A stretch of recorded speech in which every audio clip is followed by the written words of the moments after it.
The question is, but comes from enlightened beings and goes, apostate prophet, why are you scared to debate Muslim apologist? Period, question mark. And my response to this question is, I'm not scared of debating Muslim apologists. I don't know how you get this idea.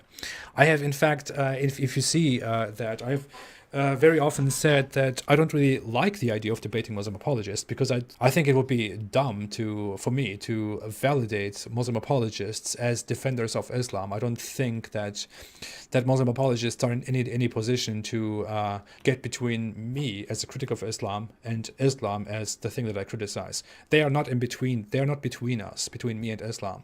They are in no position to defend Islam. They are just people who believe in Islam and whose job it is to explain Islam, to defend Islam. I'm not having an argument with them. I'm having a point with Islam and the public. I'm presenting my own perspective, presenting knowledge about this specific issue, and I'm not arguing with Muslim apologists. I know exactly why Muslim apologists are Muslim apologists. They are Muslim apologists because they have to be Muslim apologists, because they have to defend Islam. They have to prove to the world that Islam is true.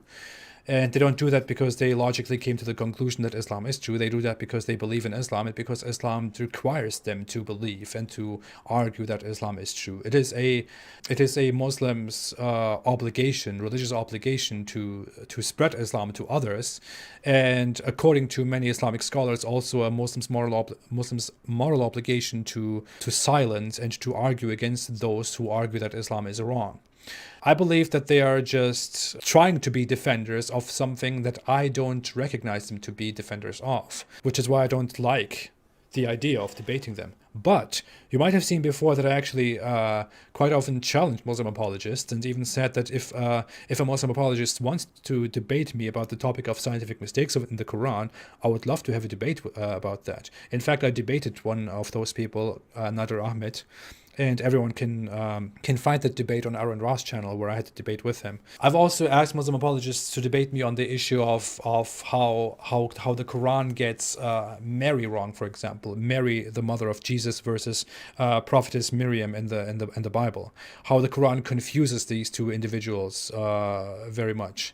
But I've always been out here saying, hey, if Muslim apologists want to debate Islam with me, then they should just challenge me on these things. I will not challenge them because I don't think that they are in any position to defend Islam.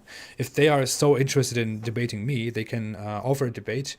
They can do that. The issue is that most Muslim apologists are not properly able to make a proper debate offer. What they usually want to do is like, hey, let me fight you and I will make you crap your pants. Hey, you incest lover. Hey, you are an immoral son of a blah.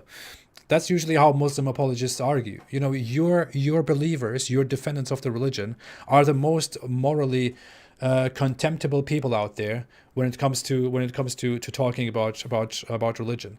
No one wants to talk to you Muslim apologists. No one likes you Muslim apologists, and no one likes your representatives of the Islamic religion. And the only reason no one likes them is their own behavior.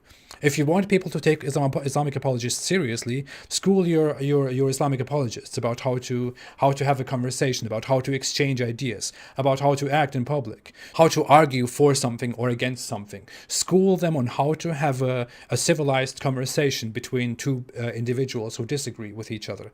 There are two individuals that you are referring to whose debate offers I've explicitly rejected. Only two Muslim apologists.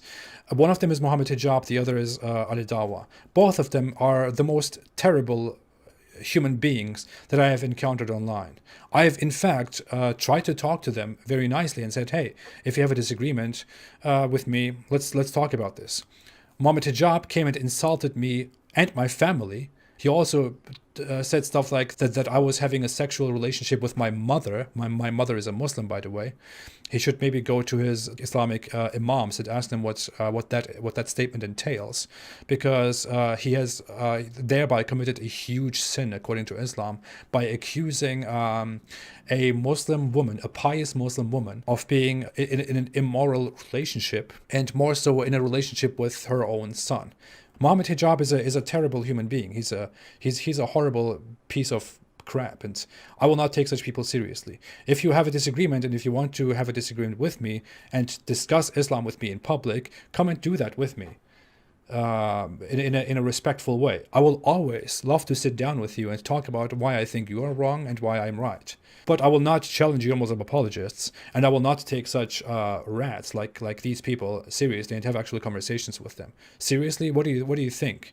Do you think you would sit down with me and have a normal conversation with me after I tell you that your family are a bunch of cockroaches that all suck on each other's genitals? Is that really what you think a normal conversation between people who believe in different things looks like? If you really think that is true, then you belong into the right religion. You have found your right religion, your religion of absolute human degeneracy and evil. That is Islam, and those are your Muslim apologists. Hope that was enough.